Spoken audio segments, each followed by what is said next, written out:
வணக்கம். சற்று முன் வெளியான முக்கிய செய்தி. அரசு ஊழியர்களுக்கு மகிழ்ச்சி செய்தி. பென்ஷன் ஓய்வூதிய திட்டத்தை சில மாற்றங்களுடன் கொண்டு வர மத்திய அரசு பரிசீலனை செய்யும் வாய்ப்புகள் உள்ளதாக கூறப்படுகிறது. தாக்கல் செய்யப்பட உள்ள முழு பட்ஜெட்டில் இந்த மாற்றங்கள் கொண்டு வரப்படலாம் என்கிறார்கள். புதிய பென்ஷன் திட்டத்தில் விமர்சனங்கள் வைக்கப்பட்டு வரும் நிலையில் இந்த மாற்றம் கொண்டு வரப்பட உள்ளது. அடுத்த மாதம் தாக்கல் செய்யப்பட உள்ள முழு பட்ஜெட்டில் இது தொடர்பான அறிவிப்புகள் வெளியாகும் வாய்ப்புகள் உள்ளன. நாடு முழுக்க பழைய ஓய்வூதிய திட்டத்தை அமலுக்கு கொண்டு வர வேண்டும் என்று கோரிக்கைகள் வைக்கப்பட்டு வருகின்றன. தமிழ்நாட்டிலும் பழைய ஓய்வூதிய திட்டமும் அமலுக்கு வருமா என்ற எதிர்பார்ப்பு எழுந்துள்ளது. கடந்த சட்டசபை தேர்தலில் திமுக கொடுத்த பல்வேறு வாக்குறுதிகளை நிறைவேற்றியுள்ளது. உதாரணமாக பெண்களுக்கு இலவச பேருந்து பயணம், பால் விலை குறைப்பு நிறைவேற்றப்பட்டுவிட்டது.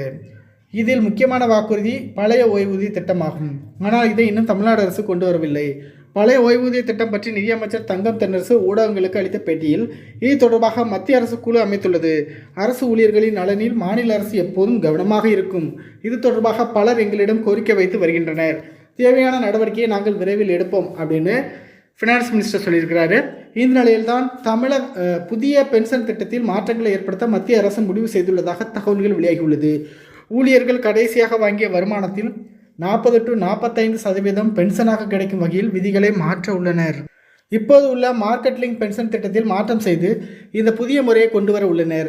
இந்த வருடம் மகாராஷ்டிரா உள்ளிட்ட 5 மாநிலங்களில் தேர்தல் நடக்க உள்ளன. லோக்சபா தேர்தலில் மெஜாரிட்டி பெற முடியாமல் ஏற்பட்ட தோல்வி காரணமாக வரப்போகும் மற்ற தேர்தல்களில் வெற்றி பெறுவதற்காக தீவிரமான பணிகளை பாஜக அரசு செய்ய தொடங்கிவிட்டது. இந்த தேர்தல்களை முன்னிட்டு பல்வேறு முக்கிய அறிவிப்புகள், நலத்திட்டங்கள் மத்திய பாஜக அரசு மூலம் அடுத்தடுத்து வெளியிடப்பட்டு வருகின்றன. அந்த வகையில் மத்திய அரசு ஊழியர்களுக்கான ஜாக்பாட் அறிவிப்புகள் சிலவற்றை மத்திய பாஜக அரசு வரும் நாட்களில் வெளியிட வாய்ப்பு உள்ளதாக கூறப்படுகிறது. அந்த வகையில் தான் இந்த அறிவிப்பும் வெளியாகும் என்று எதிர்பார்க்கப்படுகிறது. பல மாநிலங்கள் பழைய பென்ஷன் திட்டத்தை கையில் எடுக்க நினைக்கும் நிலையில்தான் புதிய பென்ஷன் திட்டத்தில் மாற்றங்களை செய்ய மத்திய அரசு முடிவு செய்துள்ளது. தற்போது உள்ள புதிய ஓய்வூதிய திட்டத்தின் கீழ் ஊழியர்கள் தங்கள் அடிப்படை சம்பளத்தில் 10% பென்ஷனுக்கு கொடுக்க வேண்டும் மற்றும் அரசாங்கம் 14% பங்களிக்க வேண்டும். இறுதியில் அந்த முதலீட்டு கார்ப்பரேஷன் சந்தை வருவாயை பொறுத்து கடைசி கட்ட பென்ஷன் தீர்மானிக்கப்படும். அதுவே பழைய ஓய்வூதிய முறையானது ஒரு பணியாளரின் கடைசி ஊதியத்தில் 50% என்னவோ அந்த அளவிற்கு நிலையான ஓய்வூதியத்திற்கு உத்தரவாதம் அளித்தது.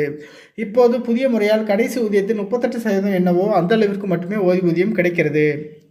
இந்த நிலையில்தான் புதிய பென்ஷன் திட்டத்தில் மாற்றங்களை ஏற்படுத்த மத்திய அரசு முடிவு செய்துள்ளதாக தகவல் வெளியாகியுள்ளது. அடுத்த கட்ட அப்டேட்களை தெரிஞ்சுக்கிறதுக்கு மறக்காமல் வீடியோக்கு கீழே உள்ள சிவப்புல சப்ஸ்கிரைப் பட்டனை அழுத்தி நம்ம சேனலை சப்ஸ்கிரைப் பண்ணி வச்சுக்கோங்க. இந்த வீடியோ லைக் பண்ணிக்கோங்க. நன்றி, வணக்கம்.